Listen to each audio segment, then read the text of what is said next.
ऐसा मानते हैं, और उस थ्योरी के बेसिस पे हम आइडियल गैस को पढ़ने वाले हैं, आइडियल गैस को समझने वाले हैं। तो काइनेटिक थ्योरी ऑफ गैसेस में सबसे पहले जो मेन अजम्पशंस हैं वो क्या है, ये आपको समझना चाहिए।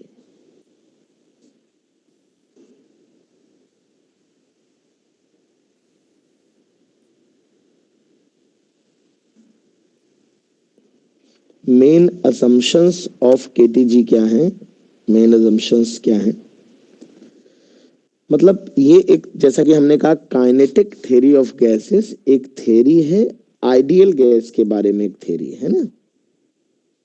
बहुत बढ़िया। तो क्या असम्पशंस हैं आइडियल गैस के बारे में, इस थ्योरी की मान्यताएं क्या हैं? तो सबसे पहला असम्पशन है कि एन आइडियल गैस, कोई भी आइडियल गैस हो सकती है, सिंपल लिखता हूं, ideal gas is made up of very small rigid elastic particles called molecules, है ना।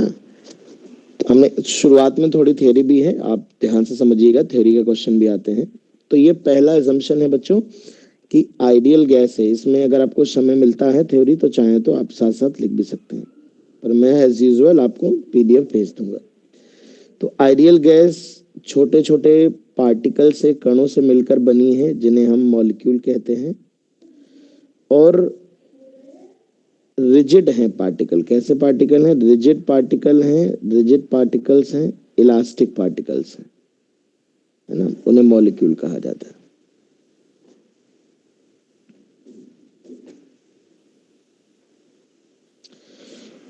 तो और ये जो मॉलिक्यूल होते हैं ये वेरी स्मॉल होते हैं, बहुत छोटे मॉलिक्यूल होते हैं। तो साइज और वॉल्यूम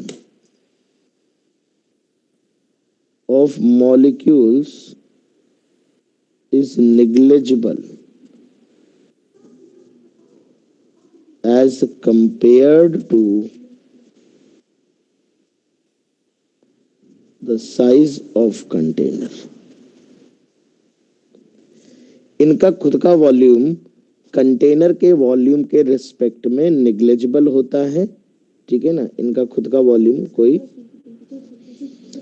रोल नहीं प्ले करता, मतलब इतना कम होता है कि we can ignore the volume of molecules with respect to the volume of container. Container के वॉल्यूम के रिस्पेक्ट में मॉलिक्यूल्स का खुद का वॉल्यूम हम इग्नोर कर सकते हैं बेटा, है ना। तो ये एक सेकंड असम्पशन है। रियल गैसेस में, वास्तविक गैसेस में ऐसा नहीं होता, ठीक है। ये हम आइडियल गैस के लिए पढ़ रहे हैं, जैसा कि हमने बार बार कहा। और आइडियल गैस क्या होती है वो आप देख लीजिए।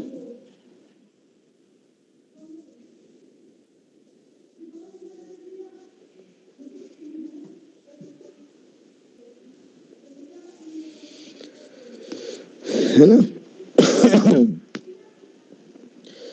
तीसरा पॉइंट है कि जो आइडियल गैस के मॉलिक्यूल होते हैं वो ब्राउनियन मोशन करते हैं। Molecules of an ideal gas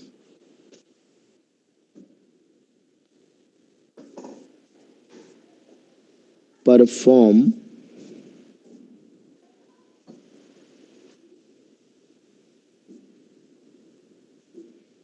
random या ब्राउनियन मोशन।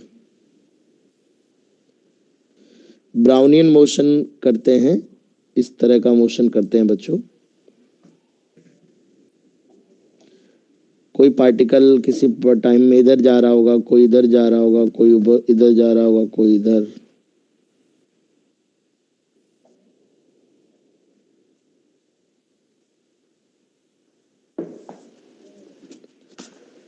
रैंडम मोशन करते हैं, इस तरह से रैंडम मोशन करते हैं कि इन सभी पार्टिकल की एवरेज वेलोसिटी जो होती है, अगर मैं वेक्टर सम करूं सभी का,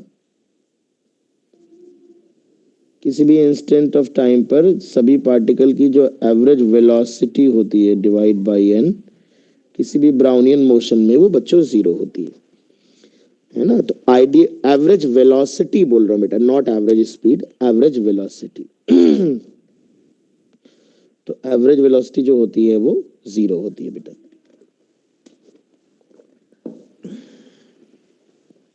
अच्छा, एक पार्टिकल का मोशन कैसा होता है, ब्राउनियन या जिगजैग मोशन कह सकते हो। जैसे एक पार्टिकल का मोशन अगर हम देखें, ये तो है कि किसी पर्टिकुलर टाइम इंस्टेंट पे, किसी पर्टिकुलर टाइम इंस्टेंट पे हम ये देख रहे हैं कि ये पार्टिकल इधर जा रहा है, ये इधर जा रहा है, ये इधर जा रहा है, ये इधर जा रहा है, ये इधर जा रहा है, रैंडम मोशन हो रहा है। लेकिन टाइम के साथ डिफरेंट डिफरेंट पार्टिकल का मोशन कैसा होता है, अगर वो हमें देखना हो तो कोई एक पार्टिकल ऐसे मूव करेगा, जैसे मान लो यहाँ से चला और वो यहाँ तक चलेगा, फिर वो किसी दूसरे पार्टिकल से कोलाइड कर जाएगा, फिर यहाँ आएगा, फिर किसी और से कोलाइड कर जाएगा, यहाँ आएगा, फिर यहाँ किसी और से कोलाइड करेगा, फिर यहाँ आ जाएगा, फिर वॉल से कोलाइड करेगा, यहाँ आ जाएगा, फिर किसी और से कोलाइड करके मान लो यहाँ आ गया, फिर यहाँ से करेगा, यहाँ आ जाएगा, फिर यहाँ आ जाएगा, फिर इससे कोलाइड करके यहाँ आ जाएगा, यहाँ आ जाएगा, है ना। तो इस तरह ये हम किसी एक पार्टिकल के पाथ को ट्रैक कर रहे हैं, किसी एक पार्टिकल के। तो आप देखो कि ये पार्टिकल ऐसे चलेगा, कोलिजन की वजह से डायरेक्शन इसकी लगातार चेंज होती रहेगी, ये दूसरे मॉलिक्यूल से और साथ ही साथ कंटेनर की वॉल से कोलाइड करता रहेगा, कंटेनर की वॉल से कोलाइड करता रहेगा, है ना। तो ये जो मॉलिक्यूल जो कंटेनर की वॉल से कोलाइड करेगा, जब यहाँ पर कोलाइड करेगा, हम देखेंगे ये जो कोलाइड करेगा, तो सबसे पहली बात, ये जो कोलिजन होंगे ये हम एजम्पशन मान के चल रहे हैं, क्योंकि हमने माना है कि जो मॉलिक्यूल है वो रिजिड और इलास्टिक मॉलिक्यूल है। तो आइडियल गैस के मॉलिक्यूल के कोलिजन बच्चों जो हम मानेंगे वो 100% परफेक्टली इलास्टिक मानकर चलेंगे, है ना। दूसरी चीज ये है कि we will assume all the collisions of the molecule with other molecules and with the wall will be elastic in nature, and due to collision with the wall, ये जो मॉलिक्यूल हैं जो दीवार से टकरा रहे होंगे बेटा, उस टकराने में मोमेंटम चेंज हो रहा होगा, और मोमेंटम चेंज होने से फोर्स लग रहा होगा, बिकॉज हम जानते हैं rate of change of momentum जो होता है वो फोर्स होता है।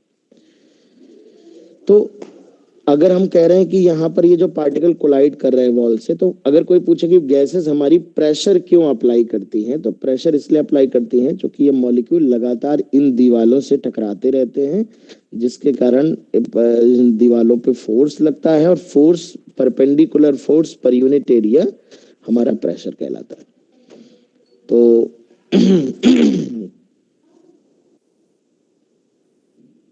ठीक है, तो एक पॉइंट और हम assumption में लिख लेते हैं, all the collisions of molecules of an ideal gas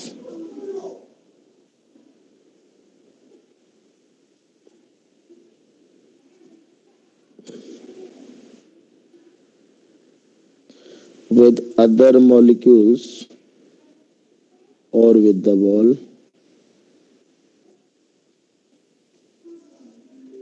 are perfectly elastic. Perfectly elastic होते हैं बच्चों। गैसेस प्रेशर क्यों अप्लाई करती हैं? Gases exert the pressure due to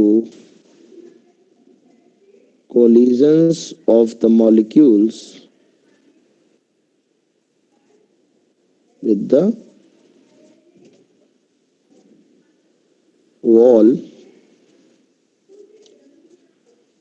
of container. Container की वॉल से कोलिजन की वजह से प्रेशर आता है। जैसे बच्चों मान लेते हैं ये हमारा कंटेनर है, और ये मॉलिक्यूल जब आप सोचिए यहाँ पे टकरा के वापस आएंगे या ऐसे टकरा के वापस आएंगे, तो कोलिजन में मोमेंटम चेंज होता है बेटा, और rate of change of momentum बेटा फोर्स होता है, ये मोमेंटम है, लीनियर मोमेंटम। और प्रेशर जो होता है वो perpendicular force per unit area होता है। जस्ट आपको हिंट दे रहा हूं कि आपको ये बात समझ आ जाए कि ये जो गैस दबाव अप्लाई करती हैं दीवालों पर, प्रेशर अप्लाई करती हैं सिलेंडर कंटेनर पे, तो मॉलिक्यूल जो इसमें बहुत सारे ढेरों मॉलिक्यूल होते हैं, कई मोल लाखों अरबों मॉलिक्यूल होते हैं, वो लगातार इन दीवालों से टकराते हैं बच्चों, जिस जिन कोलिजन के कारण मोमेंटम में चेंज आता है बच्चों, और rate of change of momentum force होता है। और अगर वॉल पे फोर्स लगेगा तो फोर्स पर यूनिट एरिया ही हमारा प्रेशर कहलाता है। ठीक है, तो ये बड़ा ही सिंपल पॉइंट है बेटा। इसके बाद बहुत ही इंपॉर्टेंट पॉइंट है, और ये बहुत ही बढ़िया पॉइंट है। तो according to kinetic theory of gases बेटा, काइनेटिक थ्योरी के हिसाब से कहा गया है कि there is no intermolecular force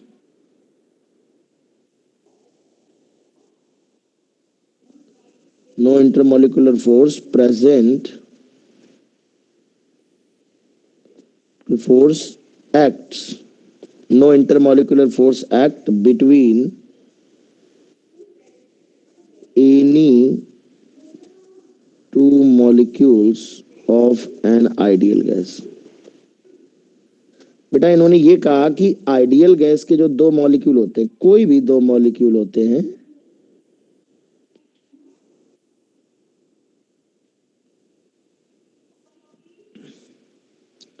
ideal gas के जो दो मॉलिक्यूल होते हैं, ना तो वो अट्रैक्ट करते हैं, ये एक मॉलिक्यूल है, ये दूसरा मॉलिक्यूल है, तो उनके बीच में कोई फोर्स नहीं होता, ये फोर्स बेटा जीरो होता है ना। ना ही वो रिपेल करते हैं ना ही अट्रैक्ट करते हैं, मतलब नाइदर रिपल्शन नाइदर अट्रैक्शन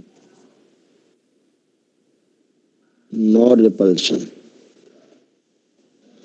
जबकि हकीकत में जो रियल गैसेस होती हैं, जो वास्तविक गैसेस होती हैं हमारे नेचर में पाई जाती है, nitrogen, hydrogen, oxygen, NO2, sulphur dioxide, इनके मॉलिक्यूल्स के बीच में बच्चों फोर्स लगता है जो मेनली अट्रैक्टिव नेचर का होता है। हालांकि एक लिमिट से ज्यादा करीब आ जाए तो रिपल्सिव स्वभाव का भी हो जाता है, इसे हम वंडर वॉल फोर्स कहते हैं बेटा, वंडर वॉल फोर्स लगता है। लेकिन आइडियल गैसेस में हमारा वंडर वॉल फोर्स नहीं होता। आइडियल गैस के मॉलिक्यूल ना तो एक दूसरे को बच्चों अट्रैक्ट करते हैं ना रिपेल करते हैं, ध्यान रखिएगा, नो इंटरमॉलिक्यूलर फोर्स, कोई इंटरमॉलिक्यूलर फोर्स नहीं होता बेटा, है ना। यानी कि इसी कारण ये जो मॉलिक्यूल है, जब ये मोशन नहीं कर रहा होता, और ग्रेविटी का इफेक्ट हम इग्नोर कर रहे हैं, मॉलिक्यूल इतने हल्के हैं, तो ये जो बाकी के मॉलिक्यूल होते हैं इसे अट्रैक्ट या रिपेल नहीं करते हैं, इसलिए इसका मोशन स्ट्रेट होता है। फिर जब ये डायरेक्शन तभी चेंज करता है जब इसका कोलिजन होता है किसी से।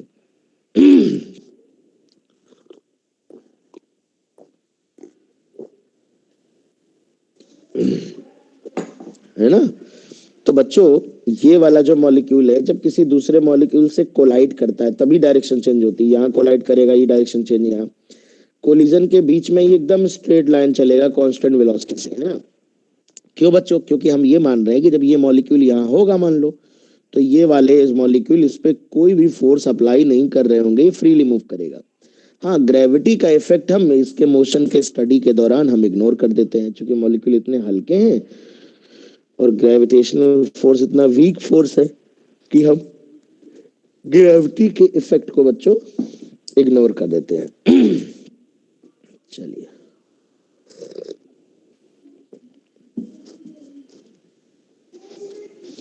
तो नो इंटरमोलिकुलर फोर्सेस प्रेजेंट, ये बहुत ही जरूरी और बहुत ही आवश्यक बात है।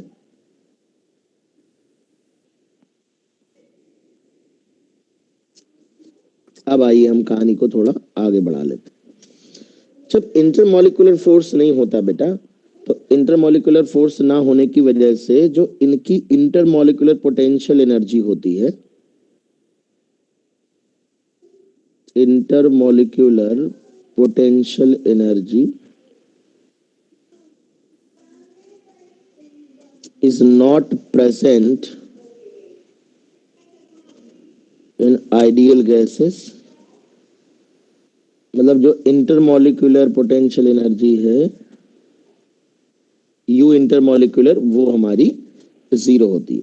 बड़ी ऑब्वियस सी बात है बच्चों, आप सोचिए जब फील्ड ही नहीं है तो एनर्जी कैसे होगी? अगर ग्रेविटी नहीं होगी तो ग्रेविटेशनल पोटेंशियल एनर्जी कहां से लाओगे, है ना? ठीक उसी तरह से कि अगर इंटरमॉलिक्यूलर फोर्सेस नहीं होंगे तो इंटरमॉलिक्यूलर पोटेंशियल एनर्जी भी आइडियल गैस में नहीं होती है। तो यहां पर as a result of this we can say, तो इसके रिजल्ट स्वरूप we can say that at room temperature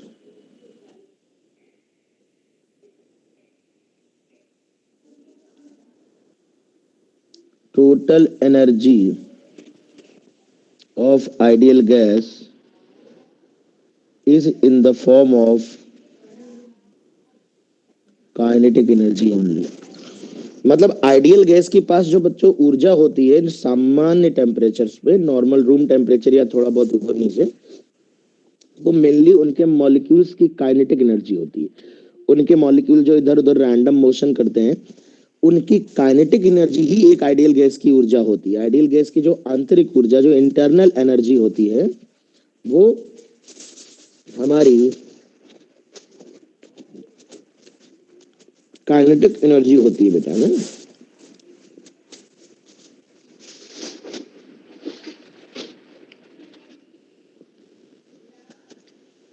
और एक लास्ट पॉइंट एजम्पशन जो हम लिख लेते हैं वो ये है कि according to kinetic theory of gases total internal energy directly proportional होती है एब्सोल्यूट टेम्परेचर की। ये भी हमारा इंटरनल एनर्जी को हम यू से रिप्रेजेंट करते हैं, आप ई से भी कर सकते हो। यू नॉट, इसको मैं पोटेंशियल एनर्जी लिख लेता हूँ, बेटर है, क्योंकि हम लोग यहाँ पर यू जो है वो इंटरनल एनर्जी के लिए लिखेंगे। ये प्रोपोर्शनल है एब्सोल्यूट टेम्परेचर इन केल्विन। तो ये हमारे कुछ एजम्पशंस हैं, कुछ आप कह सकते हो पॉइंट्स हैं काइनेटिक थ्योरी ऑफ गैसेस के।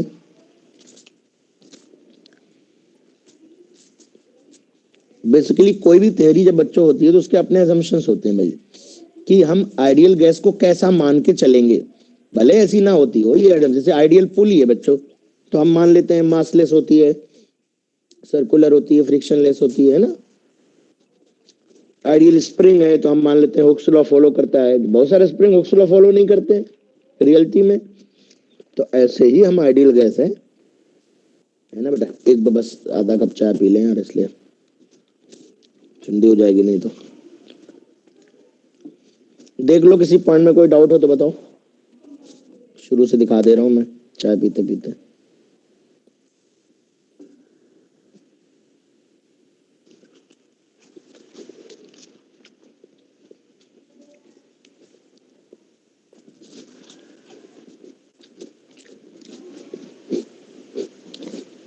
नीचे कर दीजिए।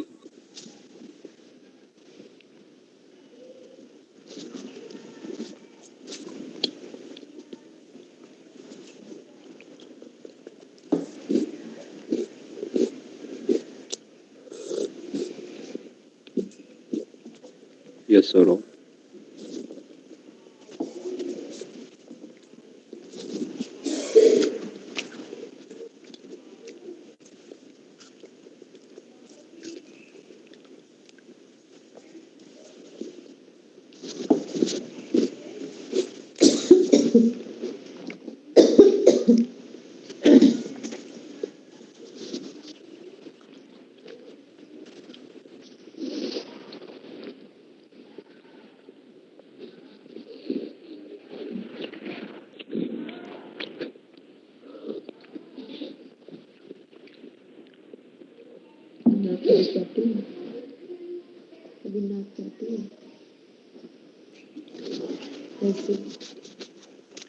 यस सर, नीचे कर दिए।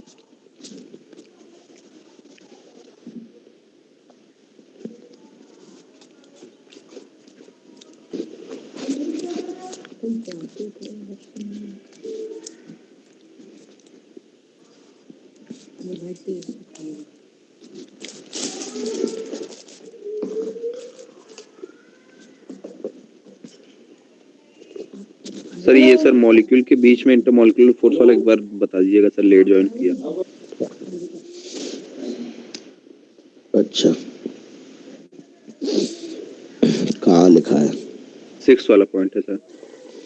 इसमें बेटा ये वही पॉइंट है कि ये थ्योरी मानती है कि आइडियल गैस के मॉलिक्यूल ना तो एक दूसरे को अट्रैक्ट करते हैं ना ही रिपेल करते हैं, यानी मॉलिक्यूल्स के बीच का फोर्स जिसे हम इंटरमॉलिक्यूलर फोर्स कहते हैं ये जीरो होता है। ये एक एजम्पशन है, ये कल्पना है कवि की, है ना, फिजिसिस्ट की। Yes sir. Kinetic theory of gases की कल्पना है ये बेटा, है ना। चलो अब बच्चों दो तीन एक टर्म, एक फॉर्मूला जो जेई में एडवांस में तो नहीं है पर मेंस में क्वेश्चन आता है इसको हम लोग बोलते हैं, यहाँ लिख देता हूं मैं, मीन फ्री पाथ का क्वेश्चन आता है।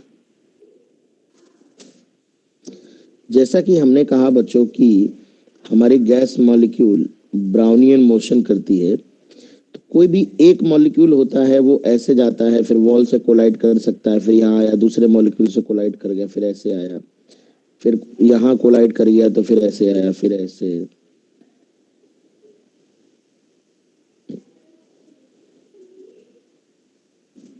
है ना, इस तरह से मोशन होता रहता है।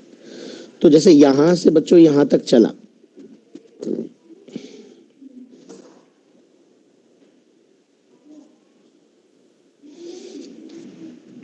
यहां से बेटा यहां तक अगर चला तो बिना कोलिजन के जब यहां से यहां तक चला तो इस वाले रास्ते को, इस दूरी को फ्री पाथ कहते हैं। ये भी एक फ्री पाथ है, ये भी एक फ्री पाथ है, ये भी फ्री पाथ है, ये भी फ्री पाथ, ये भी। तो फ्री पाथ चेंज होता रहता है, कभी 1 माइक्रोमीटर में कोलिजन हो जाएगा, कभी 1 एंगस्ट्रॉम में हो जाएगा, कभी 2 मिलीमीटर में होगा, है ना। इस तरह से बच्चों कोलिजन होते रहते हैं।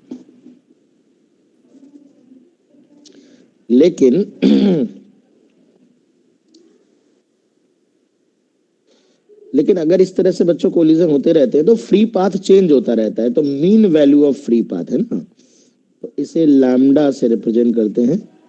तो ये क्या है? एवरेज डिस्टेंस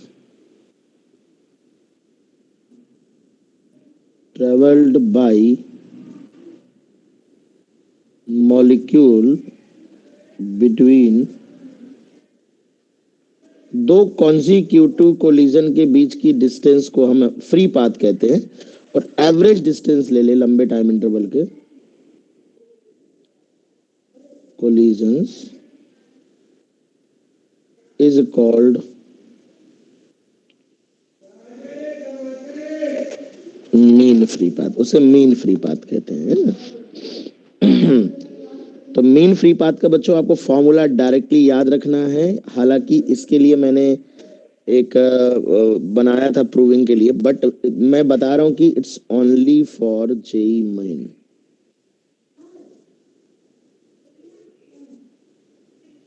इसलिए proving not at all important. तो मैं आपको बताता हूँ फॉर्मूला क्या आएगा। फिर भी अगर आप चाहो तो इस पे पब्लिक वीडियो एक बना के रखा था मैंने, जस्ट फॉर यूट्यूब पर्पस। तो इसको मैंने प्रूविंग भी इसकी करा रखी है, तो वो आप जाके देख सकते हो। पर वो बिल्कुल जरूरी नहीं है, प्रूविंग कतई इंपॉर्टेंट नहीं है, don't waste your time. √2 pi D square और n स्टार या n स्मॉल n स्टार लगा देता हूं मैं, इसको n स्टार कह रहा हूं। n को एक्चुअली हम लोग मोल्स से रिप्रेजेंट करेंगे।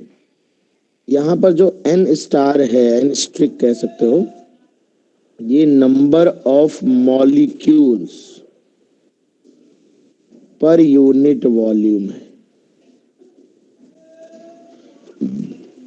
तो जो n स्टार होगा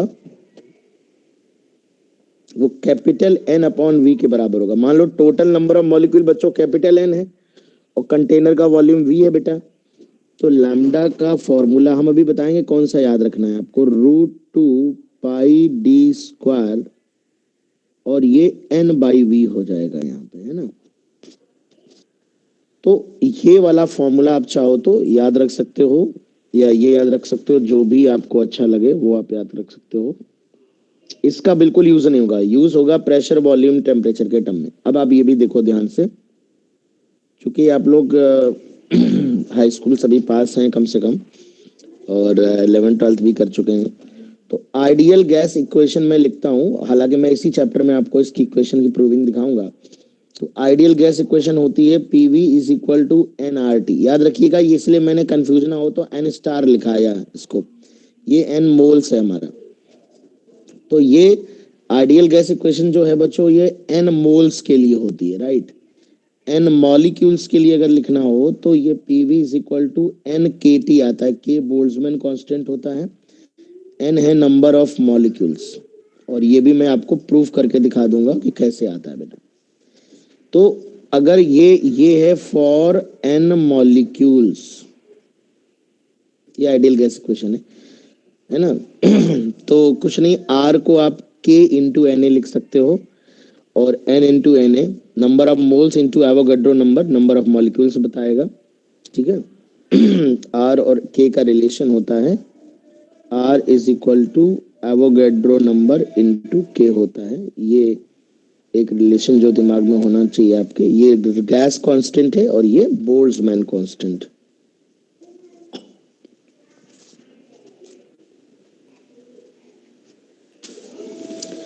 तो बच्चों यहां से आप देखो कि मैं इस वाले इक्वेशन से मैं क्या कर रहा हूं, मैं v बाई एन या n बाई वी की वैल्यू p बाई के टी यूज कर ले रहा हूं।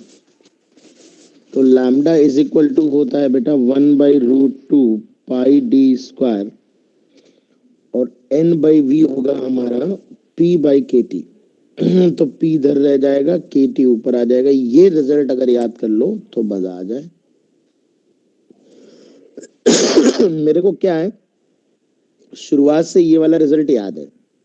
तो अगर ये वाला रिजल्ट याद नहीं आता है तो मैं क्या करता हूँ, ये वाला रिजल्ट याद करके, मेरे को एन स्टार पता है, एन स्टार का मतलब number of molecule per unit volume, यानी अगर total number of molecule N है और वॉल्यूम वी है तो एन स्टार है एन बाई वी। तो मैं ये लिख लेता हूँ, फिर P V is equal to N K T से एन बाई वी की वैल्यू रख लेता हूँ। तो मैं इतना काम हमेशा करता हूँ जब भी मुझे क्वेश्चन सॉल्व करना है, ठीक है। आपकी मर्जी, अगर आप ये याद कर सकें तो बहुत अच्छी बात है।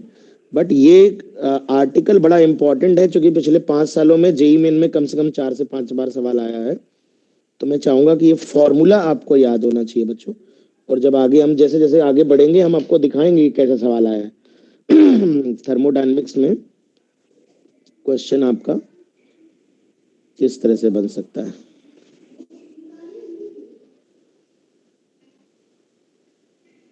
क्योंकि अभी शुरुआत में थोड़ा सा पढ़ लेंगे तभी न्यूमेरिकल कर पाएंगे। ये चैप्टर उस तरह का नहीं है कि आप एक आर्टिकल पढ़ें और सीधे उस पे फॉर्मूला बेस्ड क्वेश्चन बाकी है, वो तो आ ही सकता है, वो तो कर ही लोगे आप। बोल्ट्जमैन कांस्टेंट की वैल्यू आपको दी जाएगी, जैसे 1.23 इंटू 10⁻⁻23 होती है।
जैसे मान लीजिए बच्चों, फॉर एग्जांपल एक बहुत छोटा सा क्वेश्चन में दिमाग में आ रहा, मैं कहूँ कि for an isochoric process.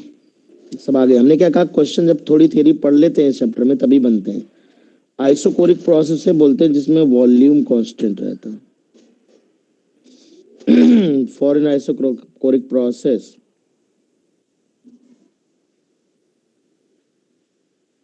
if temperature is increased, find effect on mean free path lambda। तो आपने कहा कि सर जैसे मान लीजिए आपको ये याद है √2πd²p, आपको पता है कि लैम्डा प्रोपोर्शनल है टेम्परेचर अपॉन प्रेशर के या n/v के। तो अगर आपको वॉल्यूम कांस्टेंट है तो आपको पता है कि आप टेम्परेचर कितना भी बढ़ाते जाओ, बट अगर वॉल्यूम कांस्टेंट है तो T/P को एक तरह से ये n/v है, तो v अगर कांस्टेंट है तो ये चीज बदलेगी नहीं। यानी मीन फ्री पाथ कैसा रहेगा, आइसोकोरिक प्रोसेस में कांस्टेंट रहता है। आइसोकोरिक उसे बोलते हैं जिसका वॉल्यूम कांस्टेंट रहता है। दूसरा तरीका ये है अगर आपने बेटा ये फॉर्मूले से सोचा तब तो कोई प्रॉब्लम नहीं आएगी, सीधे समझ जाओगे। बट कई बच्चे टेम्परेचर का इफेक्ट, टेम्परेचर बढ़ाया है इसलिए टेम्परेचर के टर्म में फॉर्मूला लिख मारेंगे। तो उन्हें ये भी पता होना चाहिए कि PV = nRT में ये आइडियल गैस इक्वेशन आप लिखना तुरंत बगल में, और आप ये देखना कि जो V/nR होगा ये T/P होगा। और अगर भले ही हमने टेम्परेचर बढ़ाया है बच्चों, पर आइसोकोरिक प्रोसेस में ये चीज कांस्टेंट है, वॉल्यूम कांस्टेंट है, यानी T बढ़ाने से P बढ़ेगा। एक दरअसल P T के प्रोपोर्शनल होता है, ये आगे सब हम सारी बातें पढ़ने वाले हैं। तो भले ही आपने टेम्परेचर बढ़ाया हो उसके लिए आपको प्रेशर भी बढ़ जाएगा, और T और P का रेशियो जो रहेगा वो V के प्रोपोर्शनल आ रहा है, और V हमारा कांस्टेंट है, यानी अल्टीमेटली ये पूरा रेशियो कांस्टेंट रहेगा। तो टेम्परेचर बढ़ाने का मीन फ्री पाथ पे कोई इफेक्ट नहीं पड़ेगा। तो यहाँ पर आंसर यही रहेगा कि लैम्डा जो रहेगा सर वो कांस्टेंट लैम्डा रहेगा, no effect on the lambda, है ना। बाकी न्यूमेरिकल्स इस पे अच्छे बनते हैं, लेकिन जब बाकी की थर्मोडायनेमिक समय आती होगी तभी हम कर पाएंगे। अभी आपकी जिम्मेदारी ये है कि आप इस फॉर्मूले को याद रखें। चलिए चलिए, तो अब बच्चों आगे की स्टोरी पढ़ने से पहले मैं 3 तरह की स्पीड डिफाइन करूंगा। इन स्पीड की वक्त अभी मैं नेक्स्ट लेक्चर में या उसके आगे वाले लेक्चर में प्रूविंग भी करूंगा। अभी इसलिए डिफाइन कर रहा हूं ताकि उनके मीनिंग समझाने हैं मुझे और उनका उपयोग एक फॉर्मूले में करना। हालांकि उनके डेरिवेशंस हमारे लिए इंपॉर्टेंट नहीं है। जेई एडवांस में भी अगर फिजिक्स में क्वेश्चन आया है, फिजिक्स की थर्मोडायनेमिक्स की बात करें, तो वो उसके प्रूविंग पे आज तक क्वेश्चन नहीं आया, ना ही प्रूविंग अपने सिलेबस में है, इसलिए ना ही अपने बुक्स में दिया रहता है। हाँ, मैक्सवेल डिस्ट्रीब्यूशन जो थर्मोडायनेमिक्स एक पार्ट है वो केमिस्ट्री के सिलेबस में जरूर है, और वहां पर प्रूविंग से संबंधित क्वेश्चन जेई एडवांस में जरूर पूछे हैं। अभी रिसेंटली 1-2 साल पहले क्वेश्चन आया था, इसलिए मैं प्रूविंग करा दूंगा। हालांकि फिजिक्स में प्रूविंग पे क्वेश्चन नहीं आएगा, बट वो केमिस्ट्री में आपको मदद कर सकता है। तो इसलिए मैं प्रूविंग करा दूंगा, बट अभी नहीं, अभी तो मैं उसका इंट्रोडक्शन पार्ट दे रहा हूं। तो बच्चों इसे कहते हैं statistical speeds of A gas sample of an ideal gas sample. बच्चों मान लेते हैं हमारे पास, ध्यान समझिए, आइडियल गैस है, तो 2 बातें हैं।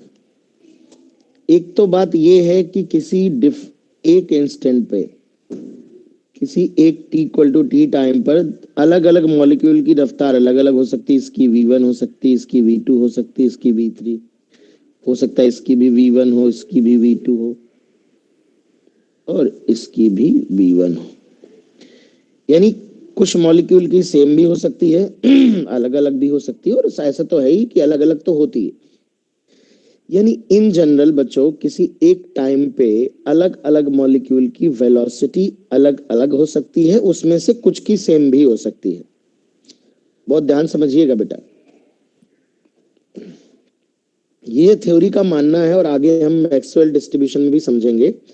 किसी भी किसी भी टेम्परेचर पर 0 डिग्री सेंटीग्रेड हो, -50 डिग्री सेंटीग्रेड हो, अगर गैसेस स्टेट में है हमारी आइडियल गैस, तो किसी भी टेम्परेचर पर कुछ मॉलिक्यूल ऐसे होते हैं जो बहुत ही हाई स्पीड में मूव कर रहे होते हैं और कुछ ऐसे होते हैं जो बहुत रिलेटिवली काफी लो स्पीड वाले भी होते हैं।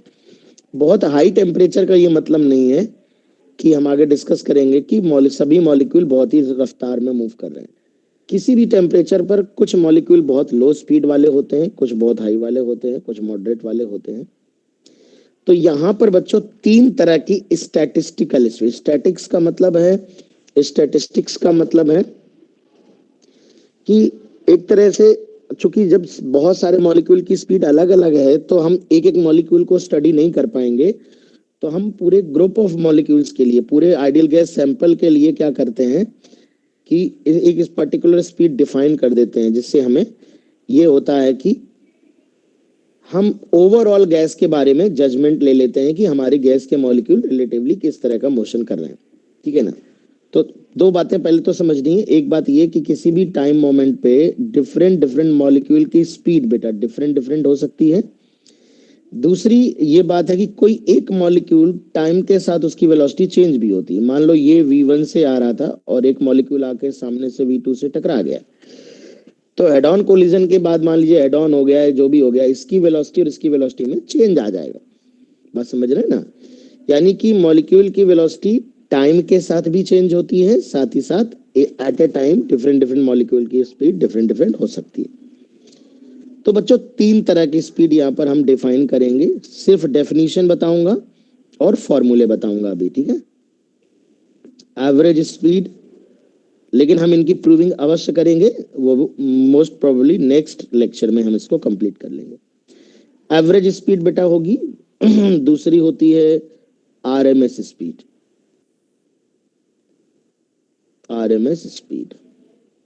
रूट मीन स्क्वायर स्पीड बोलते हैं, और तीसरी है मोस्ट प्रोबेबल स्पीड। बच्चों सबसे पहले एवरेज स्पीड आती है। याद रहे एवरेज वेलोसिटी नहीं है, ब्राउनियन मोशन में एवरेज वेलोसिटी तो 0 है, ये स्पीड है एवरेज। तो एवरेज स्पीड बच्चों किसी भी गैस सैंपल की ये बताती है कि मॉलिक्यूल्स का जो एवरेज मोशन है वो कितना फास्ट हो रहा है, दैट्स इट। जितनी ज्यादा स्पीड, एवरेज स्पीड ज्यादा होगी, उतना ही जो मोशन होगा वो फास्ट माना जाएगा, उतना ही मोशन रिलेटिवली फास्ट होगा बच्चों। तो एवरेज स्पीड जो होती है मॉलिक्यूल की, वो हमारी डिफाइन कैसे करते हैं? तो मान लो n मॉलिक्यूल है बेटा, है ना, let n molecules are there,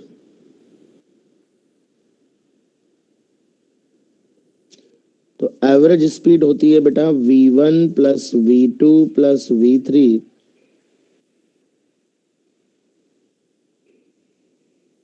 vn divide by v होती है फॉर n मॉलिक्यूल्स। लेकिन जो हमारे, ये तो तब है जब हमारे पास 5 मॉलिक्यूल हो, 10 मॉलिक्यूल हो, 50, 100, 5000, गिन सकते हो, गिनती कर सकते हो। लेकिन अगर मॉलिक्यूल्स हमारे पास मोल्स में होते हैं और उनकी भी स्पीड हमें अलग अलग थोड़े ना पता होती है सबको, ऐसे केस में हम मैक्सवेल डिस्ट्रीब्यूशन के अकॉर्डिंग हम अप्लाई करेंगे। तो in case of large number of molecule, in case of large number of molecules, जब लार्ज नंबर ऑफ मॉलिक्यूल्स होते हैं तो यहां पर हम डिस्कस करेंगे बाय मैक्सवेल डिस्ट्रीब्यूशन।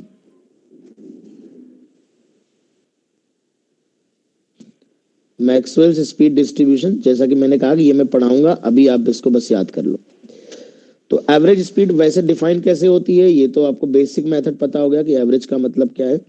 लेकिन जब लार्ज नंबर ऑफ मॉलिक्यूल्स होते हैं तो मैक्सवेल स्पीड डिस्ट्रीब्यूशन, एक मैक्सवेल ने डिस्ट्रीब्यूशन दिया था, उसके अकॉर्डिंग हमारी जो एवरेज स्पीड का फॉर्मूला आता है वो √8RT/πm के बराबर आता है, और ये 8kT/π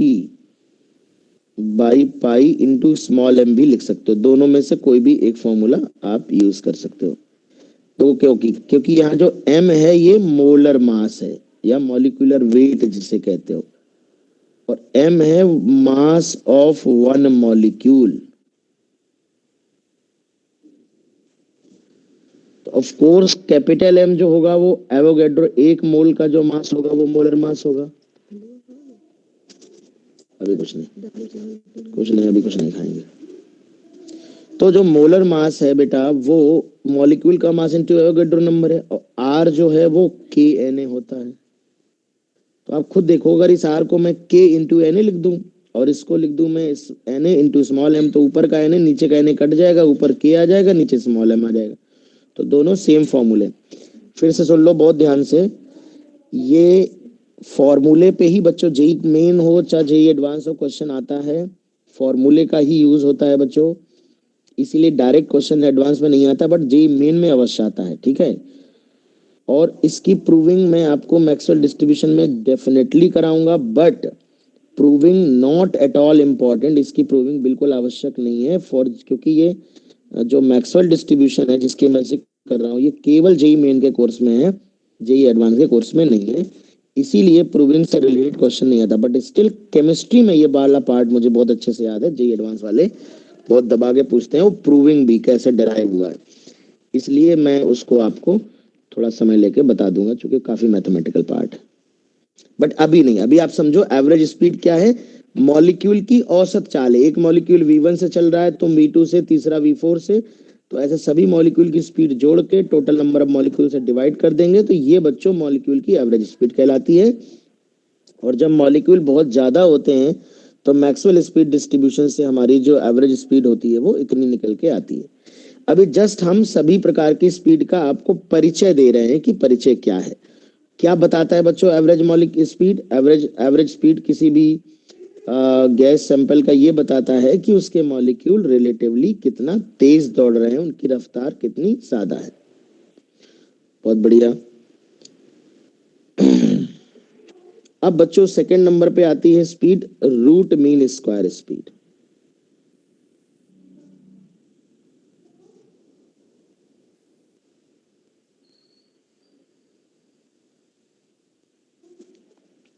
root mean square speed, अब बहुत ध्यान समझना। रूट मीन स्क्वायर स्पीड को समझने के लिए मैं थोड़ा सा बेसिक लॉजिक लेता हूं।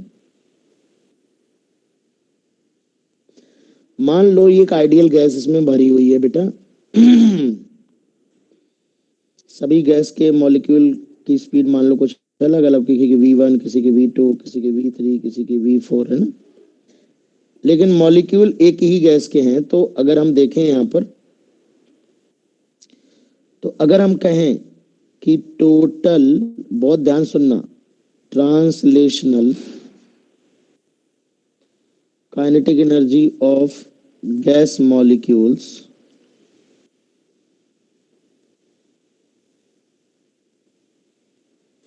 तो हम लिखेंगे पहले वाले मॉलिक्यूल की काइनेटिक एनर्जी। भाई स्पीड अलग अलग मान लेते हैं, मास तो सेम ही होगा। तीसरे वाले मॉलिक्यूल की kinetic energy and so on. अब अगर हम बेटा ये ट्रांसलेशनल काइनेटिक एनर्जी देखेंगे, मॉलिक्यूल्स की ट्रांसलेशनल काइनेटिक एनर्जी, तो 1/2m कॉमन आएगा। ये V1 square plus V2 square plus V3 square and so on Vn square, अगर n मॉलिक्यूल है। बहुत ध्यान समझना बच्चों। अगर मैं कह दूं कि टोटल मॉलिक्यूल्स कैपिटल N है, तो टोटल मास जो आएगा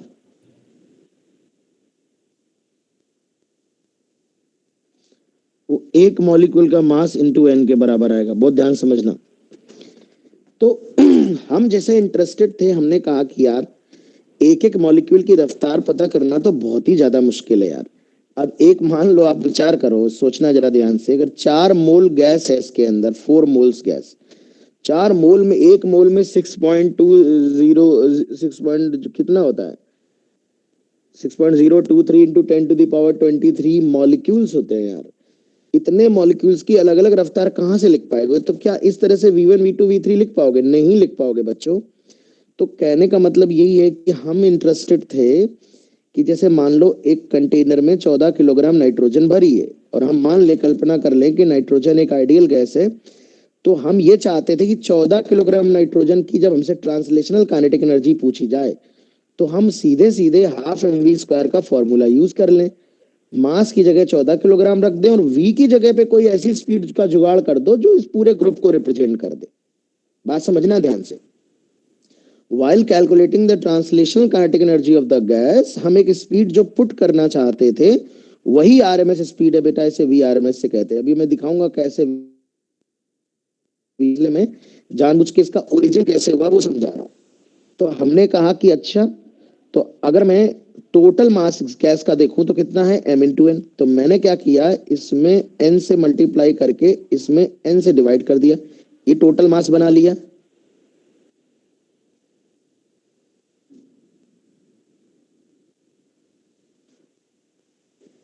अब हमने कहा कि इस संख्या को, ये जो संख्या लिखी बहुत ध्यान सुनना, ये तो हो गया 1/2 और टोटल मास हो गया। हमने कहा इस संख्या को मैं किसी पर्टिकुलर स्पीड का स्क्वायर मान लेता हूं, उस स्पीड का नाम हो गया वी आर एम एस, या मैं इसे ऐसे लिख लेता हूं under root v1 square plus v2 square and so on vn square divide by n under root का स्क्वायर, क्योंकि अंडर रूट नहीं था। तो हमने कहा यार देखो अब ये कुछ इसी तरह का हो गया 1/2 गैस का टोटल मास और ये किसी संख्या का स्क्वायर, किसी नंबर का। इस स्पीड को अब देखिए, ये पहले बेटा स्क्वायर है, फिर स्क्वायर को n से डिवाइड किया तो मीन लिया है, तो इतने अंदर जो लिखी हुई चीज है मीन स्क्वायर कहते हैं। फिर रूट भी ले लिया बेटा, तो रूट मीन स्क्वायर, तो स्क्वायर का मीन और फिर इसका रूट है, तो ये अंदर वाली चीज जो हो गई वो रूट मीन स्क्वायर स्पीड हो गई बेटा। तो ध्यान से सुनो, यानी कि इस फॉर्मूले की वैल्यू हो गई टोटल मास और इसको एक नाम पकड़ा दिया हम लोगों ने कहा कि इसका हम कहा करेंगे रूट मीन स्क्वायर स्पीड। यानी बच्चों ये फॉर्मूला प्रूविंग कतई इंपॉर्टेंट नहीं, और it is not at all proving, ये प्रूविंग नहीं है, ये व्हाट मीनिंग क्या है, कॉन्सेप्ट क्या है वीआरएमएस का वो समझाने। कई बार बच्चे पूछते हैं सर ये हमारे पास कैसे पता चल गया कि नहीं, ऐसे ही डिफाइन करेंगे। तो सुनो प्यारे बच्चों कि जब हम लोग ट्रांसलेशनल काइनेटिक एनर्जी लिखना चाह रहे थे आइडियल गैस की, उस वक्त हमारे मन में ये प्रश्न था कि हम अलग अलग मॉलिक्यूल की स्पीड तो हमें पता नहीं है, तो क्यों ना हम बॉडी की प्रकार गैस की काइनेटिक एनर्जी निकालें using formula 1/2 mv square, 1/2 half M V square. तो मास के स्थान पर हम चाहते थे कि गैस का संपूर्ण मास प्रयोग कर लें, और स्पीड की जगह हम चाहते थे कि कोई एक ऐसी स्पीड मिल जाए जिसका हम यूज करें। तो वो जो स्पीड बच्चों हमको मिली उसको हम आरएमएस स्पीड कहते हैं, रूट मीन स्क्वायर स्पीड कहते हैं, ठीक है ना। तो कहने का मतलब ये है कि 1/2 M V R M S square. तो यहां से बच्चों हमारी डेफिनेशन हो गई वी आर एम एस की कि अगर हमारे पास n मॉलिक्यूल है तो बेसिक डेफिनेशन है कि पहले हम स्क्वायर करेंगे स्पीड का, स्क्वायर करने के बाद हम मीन लेंगे और मीन लेने के बाद हम रूट लेंगे। तो ये बच्चों वी आर एम एस की बेसिक डेफिनेशन है बच्चों, बेसिक डेफिनेशन है। और for large number of molecules, for large number of molecules by Maxwell distribution, charger दे देना, मैक्सवेल डिस्ट्रीब्यूशन जो आरएमएस स्पीड का फॉर्मूला बच्चों आता है, ये प्रूविंग कैसे आती है इसको मैं मैक्सवेल लॉ में एक्सप्लेन करूंगा। ये मैं डायरेक्ट लिख दे रहा हूं, हालांकि मैं बार बार कह रहा हूं कि प्रूविंग करूंगा जरूर, लेकिन जेई में उपयोग नहीं है उसका। बस तुम्हें फील आ जाएगा कि हाँ ऐसे निकला है, जो कि मन में प्रश्न बना रहता है कि भाई कहां से आया कहां से आया। 3kT/m भी लिख सकते हो, जैसे कि r के स्थान पर k करोगे तो molar mass, capital M molar mass है जिसे आप मॉलिक्यूलर वेट कहा करते हो, ठीक है। और स्मॉल m जो है वो मॉलिक्यूल मास है। r गैस कांस्टेंट है जिसकी SI यूनिट में वैल्यू 8.31 होती है, आप सभी जानते हो। k बोल्ट्जमैन कांस्टेंट है जिसकी वैल्यू आपको दी जाएगी, मुझे याद नहीं है, मतलब क्लियरली याद नहीं है, 99% तो याद है, ठीक है। तो बच्चों दो तरह की स्पीड हमने डिफाइन कर ली। तो अब आप ये बात समझ गए कि एवरेज स्पीड का महत्व तब है जब हम ये समझना चाहें कि किस गैस के मॉलिक्यूल तेज दौड़ रहे हैं, कौन ज्यादा रफ्तार में दौड़ रहे हैं, तो एवरेज स्पीड से तुलना करेंगे। अगर कोई पूछे कंपेयर करो किस गैस के मॉलिक्यूल तेज दौड़ रहे हैं, तो आप एवरेज स्पीड निकाल के कंपेयर करना। लेकिन अगर हम तुमसे कह दें कि बताओ 14 किलोग्राम नाइट्रोजन ले ली एक कंटेनर में और 14 किलोग्राम ऑक्सीजन ले ली दूसरे कंटेनर में, तो बताओ किस गैस की ट्रांसलेशनल काइनेटिक एनर्जी ज्यादा है। तो वीआरएमएस से तुलना करना, जिसका वीआरएमएस ज्यादा होगा, चूंकि हाफ एमवी स्क्वायर जब लगाओगे फॉर ट्रांसलेशनल काइनेटिक एनर्जी, तो हाफ एमवी स्क्वायर लगाते वक्त जिस रफ्तार का प्रयोग किया जाता है, जिस स्पीड का प्रयोग किया जाता है, उसे बच्चों वीआरएमएस कहते हैं, जो इस प्रकार से डिफाइन होती है। वीआरएमएस का फॉर्मूला √3RT/m है अगर मैं मोलर मास में याद करूं, और वीआरएमएस की वैल्यू वी एवरेज से बड़ी होती है मैथमेटिकली। ठीक है, तो ये बेसिक बात है जो आपको क्लियर हो जानी चाहिए। इसके बाद आती है थर्ड, बहुत ही इंपॉर्टेंट बच्चों, मोस्ट प्रोबेबल स्पीड। बहुत थ्योरी है, फॉर्मूले पे डायरेक्ट बच्चों क्वेश्चन आते हैं, बहुत ध्यान समझते रहो, इसलिए मैं बहुत न्यूमेरिकल नहीं करा रहा। अब जैसे इसी में अगर मैं न्यूमेरिकल कराऊंगा तो टी की वैल्यू दे दूंगा, एम की वैल्यू दे दूंगा, तो अभी तो सिंपल फॉर्मूला बेस्ड क्वेश्चन बनेगा। बट जैसे जैसे आगे थर्मोडायनेमिक्स पढ़ाऊंगा तो कुछ इंटरेस्टिंग क्वेश्चंस भी बनने लगते हैं, इसलिए अभी फॉर्मूले वाले क्वेश्चन अवॉइड कर रहा हूँ, वो नहीं करा रहा, क्योंकि मुझे पता है कि फॉर्मूला लगा करके क्वेश्चन तो आप कर ही लोगे। ठीक है, इसलिए उसमें टाइम आपका किल नहीं कर रहा हूँ। तो मोस्ट प्रोबेबल स्पीड क्या होती है बेटा, तो सुनो ध्यान से।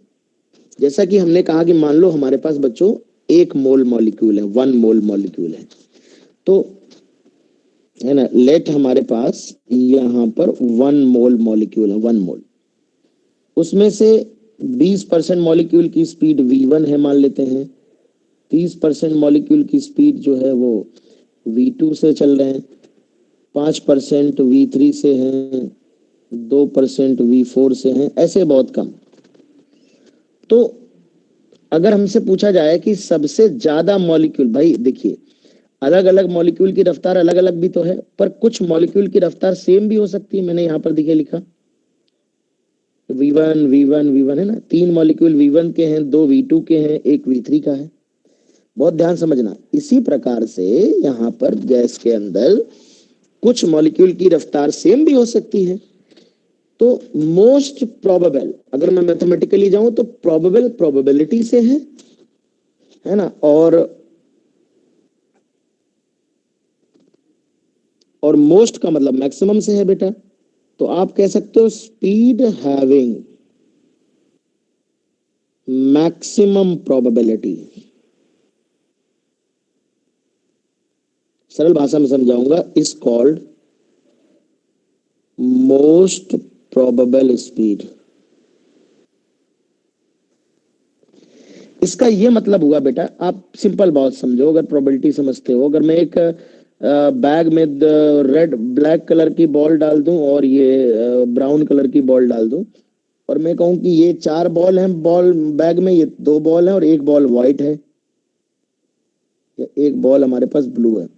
आंख बंद करके बैग से मैं एक बॉल सेलेक्ट करूं, तो किस बॉल के आने की प्रोबेबिलिटी सबसे ज्यादा होगी? ब्लैक वाले के आने की प्रोबेबिलिटी सबसे ज्यादा होगी बेटा, क्योंकि ब्लैक वाले बॉल की संख्या सबसे ज्यादा है बेटा। बताओ यार, अबे कुछ बोल दिया करो ना कभी। पता ही नहीं चलता है, सो रहे हो क्या कर रहे हो, सुन रहे हो कि नहीं सुन रहे हो। ठीक उसी प्रकार से बच्चों, अगर एक गैस के अंदर कुछ मॉलिक्यूल हैं, एक गैस के अंदर कुछ मॉलिक्यूल हैं, मान लो 10 अरब मॉलिक्यूल हैं, उसमें से कुछ 20% की स्पीड v1 है, 30 वालों की v2 है, कुछ 5%, 1%, 2%, बाकी सब कम है मान लो। तो सबसे ज्यादा मॉलिक्यूल जो मतलब किस स्पीड पे सबसे ज्यादा मॉलिक्यूल, वो स्पीड कौन सी है जिसके मॉलिक्यूल की संख्या सबसे ज्यादा है? तो क्या v2 दिखाई पड़ रहा है यहाँ पर? देखिए ध्यान से। Yes sir. Yes sir. तो कहने का मतलब यही है बच्चों कि ऐसी स्पीड जिस पर दौड़ने वाले मॉलिक्यूल की संख्या सबसे ज्यादा होगी। कंटेनर में मान लो 10 अरब मॉलिक्यूल हैं, उन 10 अरब में बहुत सारी स्पीड से मॉलिक्यूल मूव कर रहे हैं, किसी की कुछ है, किसी की कुछ है, फिर भी कोई एक ऐसी स्पीड होगी जिस रफ्तार पर चलने वाले मॉलिक्यूल की संख्या सबसे ज्यादा होगी। तो अगर हम एक मॉलिक्यूल आंख बंद करके सिलेक्ट करें, तो जिस रफ्तार की पाए जाने की प्रायिकता प्रोबेबिलिटी मैक्सिमम होगी, उस रफ्तार को मोस्ट प्रोबेबल स्पीड कहेंगे, है ना। तो वही है, इसलिए हमने कहा कि it is the speed at which maximum number of molecules are found to move, है ना। इसका बच्चों फॉर्मूला होता है, क्योंकि इसका ये अलग तरह से प्रूव होती है, सीधे के सीधे इसको इस तरह से हम डिफाइन नहीं करते, इसमें संख्या देख के बता सकते हैं, अभी मैं बताऊंगा। तो फॉर्मूला होता है अंडर रूट 2RT/m और 2KT/m,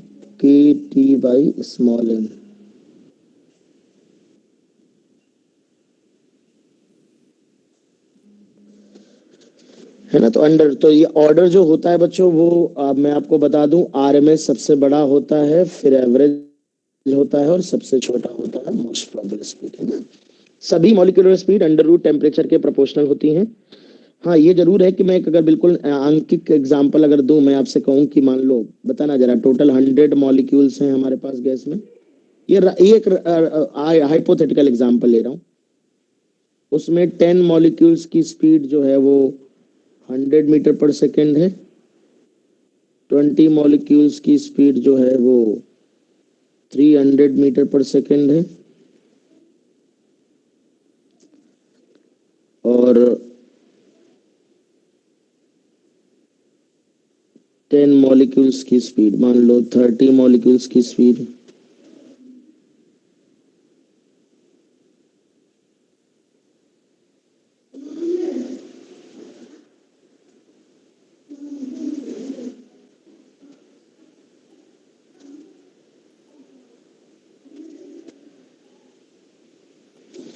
अब यहां पर आपसे कार्य कह सकता है find out V average, V RMS, V most probable. सबसे पहले मैं आप मुझे वी मोस्ट प्रोबेबल बता दीजिए देख के। 40 मॉलिक्यूल 200। 200। हाँ, सबसे ज्यादा लोगों के पास कौन सी रफ्तार है? 200। जस्ट आपके बेसिक समझने के लिए। अब जैसे एवरेज स्पीड चाहिए तो सभी की मॉलिक्यूल की रफ्तार जोड़नी है, डिवाइड बाई 100 करनी है ना, n।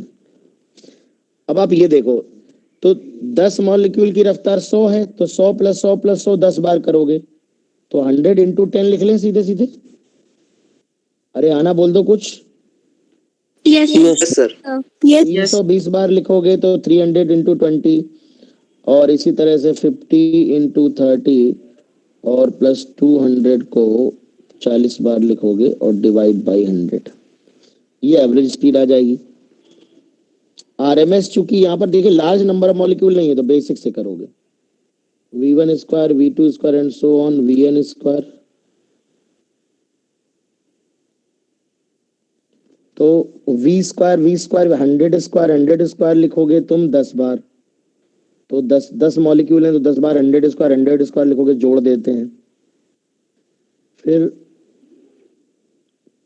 20 बार लिखोगे 300 का स्क्वायर, फिर 30 बार लिखोगे 50 का स्क्वायर, और 40 बार लिखोगे 200 का स्क्वायर डिवाइड बाई 100।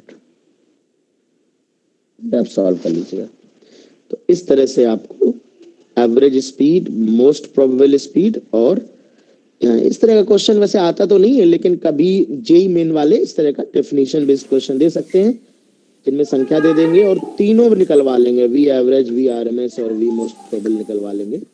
ठीक है, इसमें किसी सर यहाँ पे स्मॉल एम, क्या बेटे? सर यहाँ पे small M, sir small M यहाँ पे मॉलिक्यूल का मास है, mass of one molecule, one molecule. जी sir.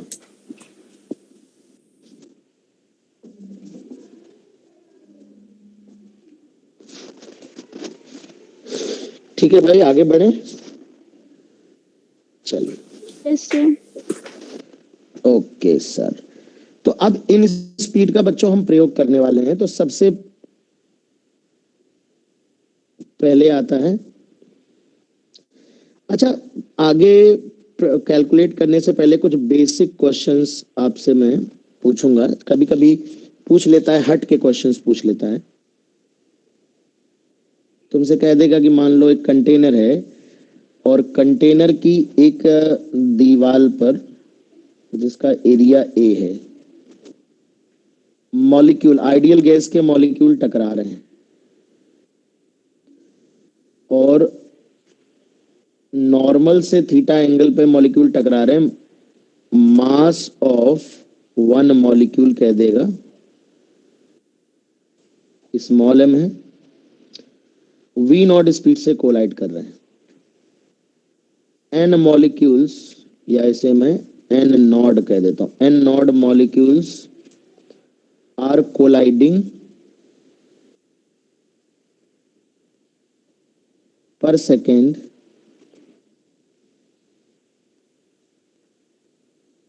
on an area capital A, ideal gas है। तो कहेगा find out pressure of gas.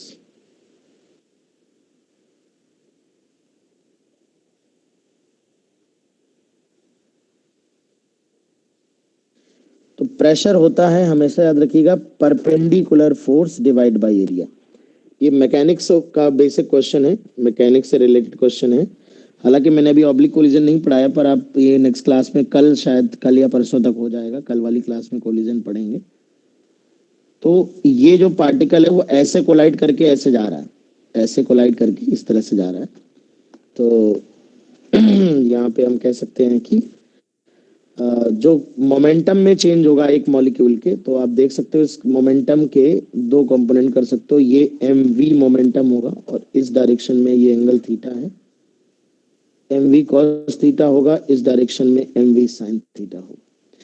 लेकिन जब ये मॉलिक्यूल ऐसे लौट रहा होगा ऐसे थीटा एंगल पे, क्योंकि इलास्टिक कोलिजन में एंगल भी सेम होता है, तो एम वी कॉस थीटा वाला अपनी डायरेक्शन रिवर्स कर देगा, while M V sine theta वाला रिवर्स नहीं करेगा। तो इस वाले कंपोनेंट में कोई चेंज नहीं है, जो भी आएगा एम वी कॉस थीटा वाले में चेंज आएगा। पहले plus M V sine cos theta था, बाद में माइनस है। तो एक मॉलिक्यूल के मोमेंटम में जो चेंज आएगा delta P of one molecule, वो डेफिनेटली उसका जो मैग्नीट्यूड आएगा वो 2mv cos थीटा के बराबर है ना। बाकी दिमाग आप लगाओ जरा और प्रेशर निकालने का प्रयास करो।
सर हीट खत्म हो गई। कौन सी हीट? हीट कब हो गई? हीट नहीं हुई अभी। अभी कहाँ हीट हुई है? नहीं, पढ़ाएंगे हीट। कैलोरीमेट्री सर आप जो पढ़ा रहे थे वो फिर किसका पार्ट है? वो हीट का, हाँ कैलोरीमेट्री मैंने पढ़ा दिया, हीट ट्रांसफर थर्मल एक्सपेंशन नहीं पढ़ाएंगे। हाँ। तुम्हारे बैच में अलग होगा, 246 वाले में जो इन लोगों का है वो अलग होगा। अभी थर्मोडायनेमिक्स चूंकि दोनों लोगों को पढ़ना था, इसलिए हमने दोनों बुक बैचेस में लिंक भेज दिया था। जी सर।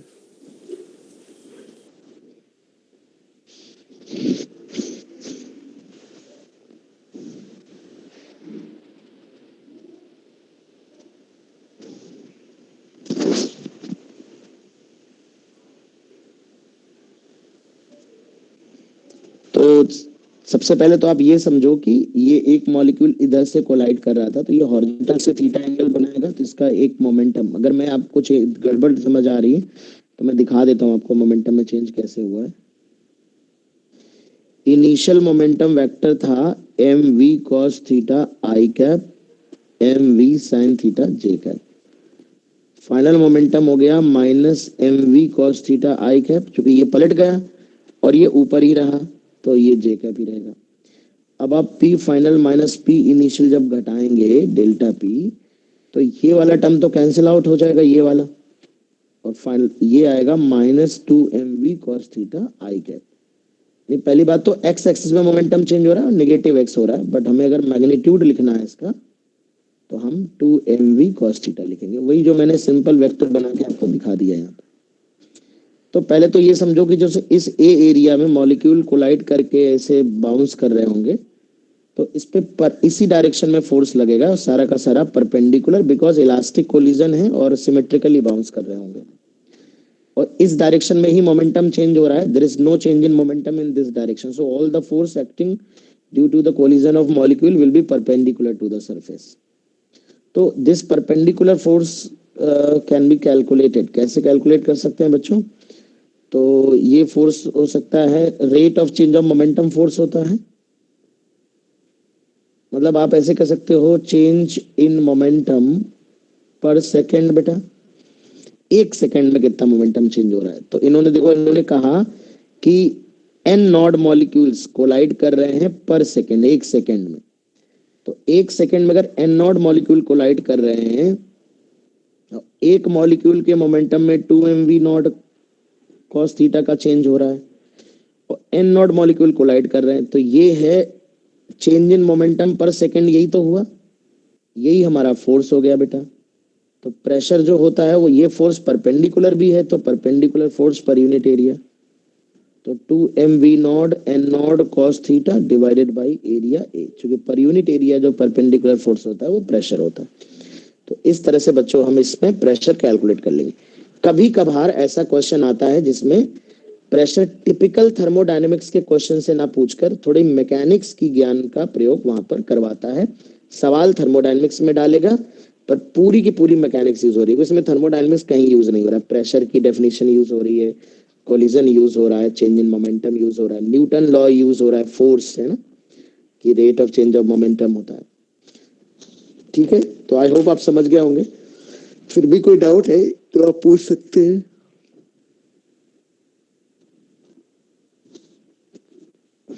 बताएं बेटा। सर जब डायरेक्शन तो दोनों का ऑपोजिट है, तो एक्स डायरेक्शन में तो चेंज इन मोमेंटम जीरो नहीं होगा। जीरो इसलिए नहीं होगा बेटा क्योंकि पहले प्लस था, मोमेंटम एक वेक्टर क्वांटिटी है, पहले पॉजिटिव है देखो, बाद में नेगेटिव है, तो -3 में +3 घटाओगे it will be -6 not 0। Yes sir समझ।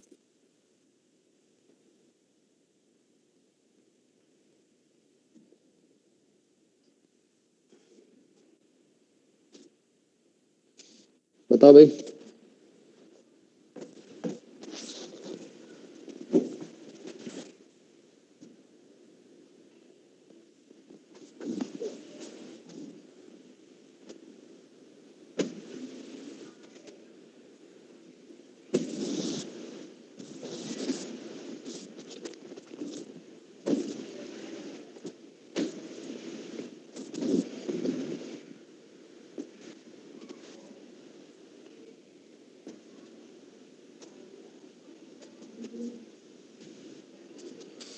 तो अरे हेडिंग डाल दो आप, pressure exerted by an ideal gas in a container।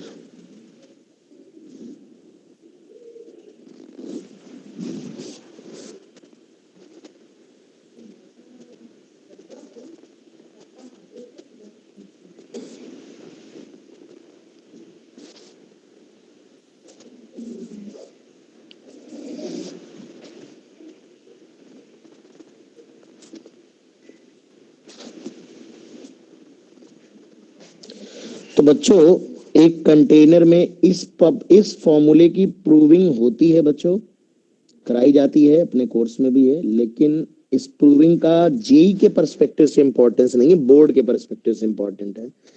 तो इस पे मैंने ऑलरेडी लास्ट ईयर प्रूविंग कराई थी। क्लास 11th के जो बैचेस होते हैं उनमें इसकी प्रूविंग कराई जाती है। तो ऑफ कोर्स आप लोगों को तो नहीं कराएंगे, लेकिन अगर कोई बहुत इंटरेस्टेड हो, देखना चाहे, तो मैं एक वीडियो जरूर शेयर कर दूंगा काइनेटिक थ्योरी ऑफ गैसेस का, उसमें आपको ये प्रूविंग पूरी देखने को मिल जाएगी। तो यहाँ पर बच्चों एक हमारे पास आइडियल गैस है बेटा इसमें, और जो कि ऑफ कोर्स मोशन कर रहे होंगे, रैंडम मोशन में होंगे मॉलिक्यूल, और टोटल अगर n मॉलिक्यूल्स हैं, n बेटा है नंबर ऑफ मॉलिक्यूल्स, m है mass of one molecule, mt,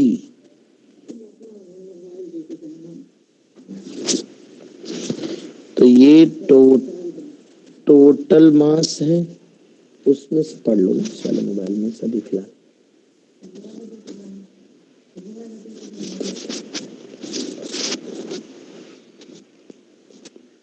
total mass m total लिख लेते हैं उसको, नंबर ऑफ मॉलिक्यूल्स हो गया, मास हो गया, चलिए ठीक है।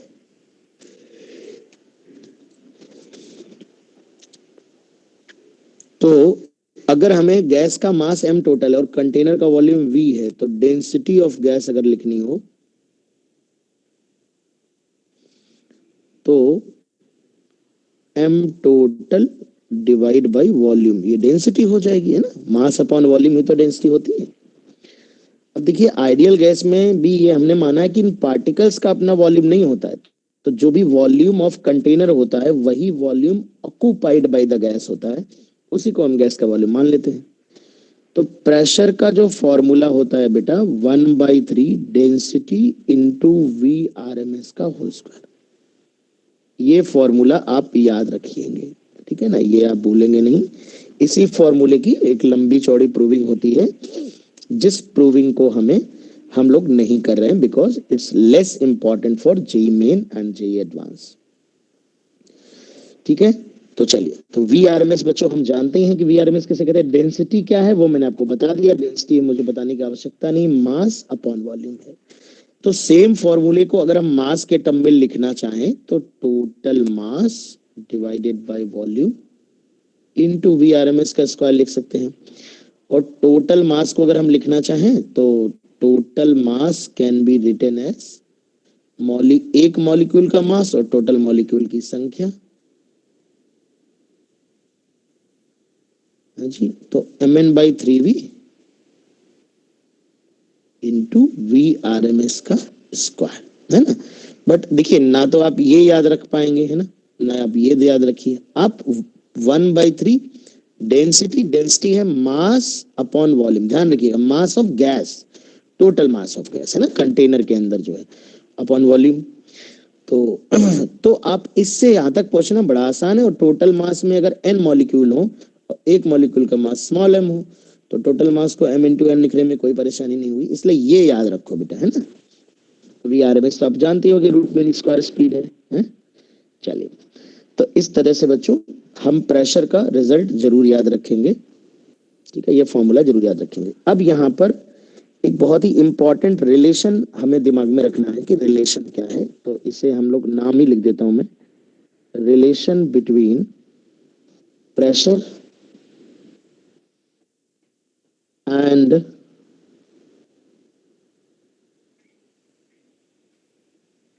Translational kinetic energy. बच्चों अभी हमने कहा कि प्रेशर है 1/3 रो VRMS का स्क्वायर, रो क्या है, total mass divide by volume of gas into VRMS का स्क्वायर। अगर मैं V को इधर बुला लूं और 3 को भी इधर बुला लूं तो ये हो जाएगा मास टोटल इनटू VRMS का स्क्वायर। और दोनों तरफ अगर मैं मल्टीप्लाई कर दूं बेटा तो ये बन जाएगा 1/2 टोटल मास इनटू VRMS का स्क्वायर। अगर आप भूले नहीं हो तो मैंने अभी VRMS कहीं डिफाइन किया था। आप ये देखिए, translational kinetic energy 1/2 mass of total mass of gas into VRMS का स्क्वायर, है ना। यानी बेटा ये कुछ और नहीं लिखा है, it is actually translational kinetic energy, है ना। तो किसी भी आइडियल गैस की जो ट्रांसलेशनल काइनेटिक एनर्जी बच्चों होती है वो 3/2 टाइम्स प्रेशर इनटू वॉल्यूम के बराबर होती है बेटा। ये आपको रिजल्ट याद रखना है, टू रिमेम्बर। ठीक है, तो ये आपको बच्चों याद रखना है कि आपका ट्रांसलेशनल काइनेटिक एनर्जी जो होती है वो क्या होती है ना। तो दो फॉर्मूले हो गए। प्रेशर का फॉर्मूला आपको अच्छे से याद रखना है, ये भी आपको याद रखना है, टू रिमेम्बर। और ये वाला फॉर्मूला भी 3/2 PV आपको याद रखना है। तो सीधे सीधे आपको प्रेशर दिया जाएगा और सीधे सीधे आपको वॉल्यूम दिया जाएगा और आपको ट्रांसलेशनल काइनेटिक एनर्जी आपको बतानी होगी। तो आप 3/2 PV अप्लाई करेंगे, है ना। जैसे फॉर एग्जांपल मान लीजिए, मैं बहुत छोटा सा, हमने क्या बताया, फॉर्मूला बेस्ड क्वेश्चन अभी बनेंगे, इसलिए मैं कम एग्जांपल्स ले रहा हूँ। जैसे मान लीजिए एक आइडियल गैस है, हमने कहा कि इसका प्रेशर जो है वो 2 एटमॉस्फेरिक प्रेशर है, वॉल्यूम जो है वो 10 लीटर है। Find out total translational kinetic energy. तो ये बच्चों 3/2 PV आ जाएगा। अब एटमॉस्फेरिक प्रेशर होता है 1.01 इंटू 10⁵ पास्कल SI यूनिट, और लीटर होता है 10⁻³ मीटर क्यूब। तो ये 2 से 2 कैंसिल आउट हो जाएगा, it will come out to be 3.03 into 10⁻⁶ और -3 जूल। ये आपके बच्चों काइनेटिक एनर्जी ट्रांसलेशनल आ जाएगी, है ना। तो इस तरह से बच्चों आपकी ट्रांसलेशनल काइनेटिक एनर्जी आ जाएगी, कोई भी आइडियल गैस हो। तो ये तो सीधे सीधे फॉर्मूला बेस्ड क्वेश्चन रहेगा, आपको ध्यान रखनी है।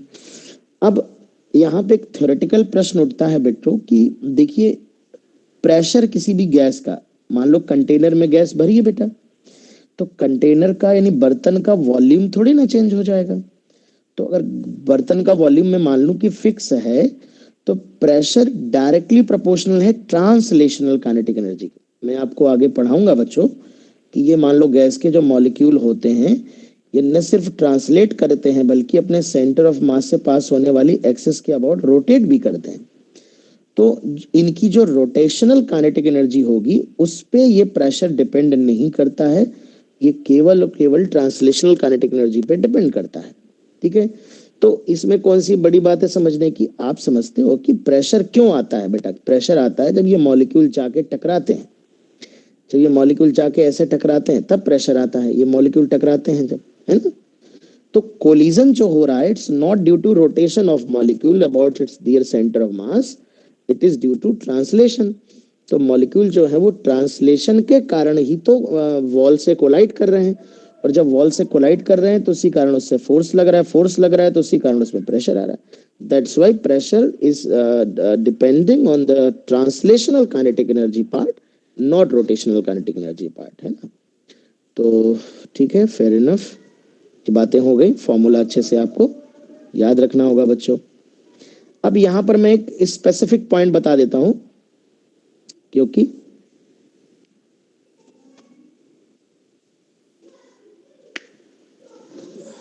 एक क्वेश्चन मैं आपको कराना चाहूंगा। एक जेई में क्वेश्चन पूछा गया था।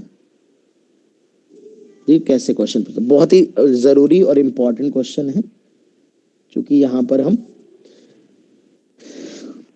एक इंपॉर्टेंट कॉन्सेप्ट समझेंगे। उन्होंने कहा था कि क्यूबिकल कंटेनर है, एक क्यूबिकल कंटेनर है और एक गैस इसके अंदर आइडियल गैस भरी हुई है। जिसका मोलर मास 4 ग्राम पर मोल दिया था उन्होंने, और इसकी जो साइड लेंथ है L मान लेता हूं वो 1 मीटर है। उन्होंने कहा था कि 1 molecule which is moving at VRMS, जो VRMS मूव कर रहा है,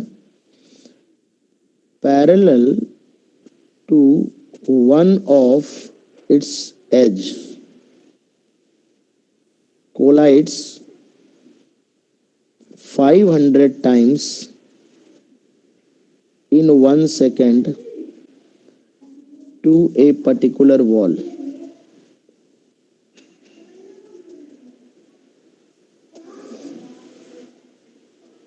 Particular wall without colliding with other molecule. उन्होंने बच्चों कहा कि एक मॉलिक्यूल है हमारे पास जो कि VRMS रफ्तार से चल रहा है। क्योंकि देखो VRMS गैस सैंपल के लिए होता है, एक मॉलिक्यूल के नहीं होता। तो इसलिए जब भी जेईई में क्वेश्चन बनाया जाएगा, अगर एक मॉलिक्यूल की बात कर रहे हैं तो आपको बताएंगे कि उसकी रफ्तार आपको क्या माननी है। तो इन्होंने कहा एक मॉलिक्यूल जो किसी एज, मान लेते हैं ये वाली एज है, इसके पैरेलल मूव कर रहा है, तो ये ऐसे जाएगा, कोलाइड करेगा, फिर इधर आएगा, फिर कोलाइड करेगा, फिर इधर आएगा, फिर कोलाइड करेगा। तो कह रहे हैं ऐसे 500 कोलिजन कर रहा है 1 सेकंड में। 1 सेकंड में 500 कोलिजन कर रहा है विदाउट कोलाइडिंग, रास्ते में किसी और से कोलाइड नहीं कर रहा। ठीक है, तो इसमें क्वेश्चन क्या क्या पूछे थे? फाइंड आउट, सबसे पहले पूछा था टेम्परेचर क्या है, और दूसरा फिर काइनेटिक एनर्जी वगैरह भी पूछी थी, जो कि हमने अभी आपको पढ़ाई नहीं है। डिग्री ऑफ फ्रीडम से संबंधित बातें पूछी थी, 2 पार्ट पूछे थे, एक सब्जेक्टिव क्वेश्चन था ये। एक्चुअली मैंने अभी आपको प्रूविंग चूंकि नहीं बताई है, इस प्रूविंग में एक ही अंदर की बात काम की निकल के आती है, इसलिए मैंने वही एग्जांपल लिया है जेईई एडवांस का, जिससे वो चीज मैं एक्सप्लेन कर सकूं। अब आप देखो जरा ध्यान से, ये मॉलिक्यूल, पहले तो ये देखो कि इस वाली वॉल से जब टकराएगा तो दूसरा कोलिजन कितने समय बाद करेगा। तो चूंकि इलास्टिक कोलिजन है, तो अगर आप देखो यहाँ पर V से टकराएगा या VRMS से, तो V से लौट जाएगा, तो इधर से इधर आने में उसे L/V का समय लगेगा, फिर उसी स्पीड से लौट जाएगा, इलास्टिक कोलिजन कर रहा है तो L/V समय और लगेगा। यानी कि इस दीवार से होकर वापस उसी दीवार तक आने में जो समय लग रहा है, इसे कोलिजन टाइम पीरियड कहेंगे। ये 2L/V के बराबर लगेगा। ये है time interval between 2 consecutive collisions। Time interval between 2 consecutive collisions जो है वो हमारा 2L/V है भाई, आइए समझे, है ना। तो ये है, इसे टाइम पीरियड कह सकते हैं। ये जो ये मोशन एक पीरियोडिक मोशन है, जिसका ये टाइम पीरियड है, यहां से जाके वापस यहाँ पे आने में। तो 1 सेकंड में कितनी बार कोलाइड करेगा, तो इतना समय ले रहा है एक कोलिजन में, तो 1 सेकंड में कितने कोलिजन होंगे, तो 1 upon time period. Of course वो कोलिजन फ्रीक्वेंसी कहलाएगी बेटा, है ना, कोलिजन फ्रीक्वेंसी। तो जो कोलिजन फ्रीक्वेंसी होगी, जितने ऑसिलेशन करेगा उतने कोलिजन करेगा एक दीवार से, है ना। तो कोलिजन फ्रीक्वेंसी जो होगी 1 अपॉन टाइम पीरियड, वो V/2L के बराबर होगी बेटा। इसे आप ऐसे भी कह सकते हो, it is number of collisions in 1 second, in 1 second to 1 wall. यही चीज बच्चों हमें उस जेईई के एग्जाम में दी गई है 500। तो V/2L की वैल्यू 500 एग्जाम में गिवन है, और V के बारे में कह रखा है कि VRMS है, तो VRMS divide by 2 into 1 equal to 500। तो VRMS जो है वो 1000 मीटर पर सेकेंड हमारा आ जाता है। लेकिन इन्होंने पूछा था टेम्परेचर, तो टेम्परेचर के लिए बच्चों हम लोग क्या करेंगे, R की वैल्यू मुझे बहुत अच्छे से याद आ गई। R की वैल्यू गिवन थी 825/3 SI यूनिट, है ना। तो R की वैल्यू जो थी, एनर्जी की यूनिट होती है, एनर्जी होता है RT के प्रोपोर्शनल होता है। तो तुम ऐसे कह सकते हो, जूल पर केल्विन कह सकते हो, पर मोल पर केल्विन भी कह सकते हो। तो जूल पर मोल पर केल्विन, है ना। तो एसआई यूनिट में दी गई थी। तो VRMS का अब हम लगा लेंगे फॉर्मूला √3RT/m। बहुत ध्यान समझना, ये निकल के आया 1000। अब देखिए ये पकड़ना यहाँ से बड़ा इंपॉर्टेंट था, तो इसलिए मैंने ये आर्टिकल जानबूझ के सिलेक्ट किया, क्योंकि इसमें मुझे आपको कोलिजन टाइम पीरियड और कोलिजन फ्रीक्वेंसी दो कॉन्सेप्ट एक्सप्लेन करने थे, जो आपको मैं प्रॉब्लम के थ्रू एक्सप्लेन करना चाह रहा था। बच्चों ध्यान रखिएगा, प्रॉब्लम के थ्रू आपको मुझे एक्सप्लेन करना था, ठीक है ना।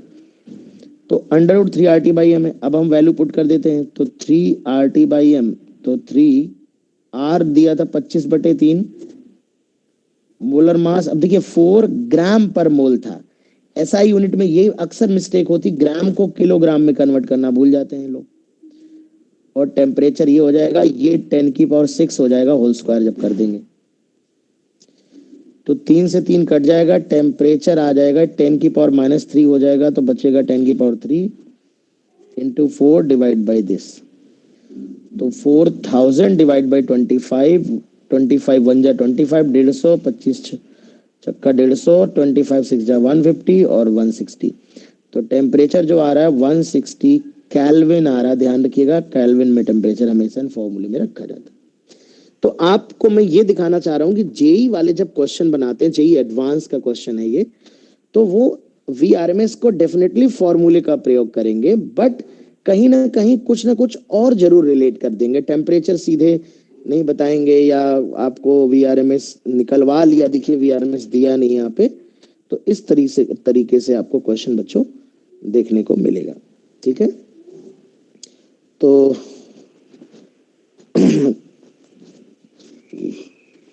ठीक है, तो नेक्स्ट कॉन्सेप्ट बेटा, जो बचा हुआ पार्ट है इसका, वो हम लोग अगली क्लास में डिस्कस कर रहे होंगे। तो आज हम इतना ही पढ़ेंगे। नोट्स जरूर बना लीजिएगा बेटा, इसको अपने PDF के फॉर्म में रखने कोई मतलब नहीं, कॉपी पे लिख लीजिएगा, बिकॉज हमने नोट्स के लिए आपको समय नहीं दिया है, तो इस चीज का विशेष ध्यान रखिएगा, ठीक है।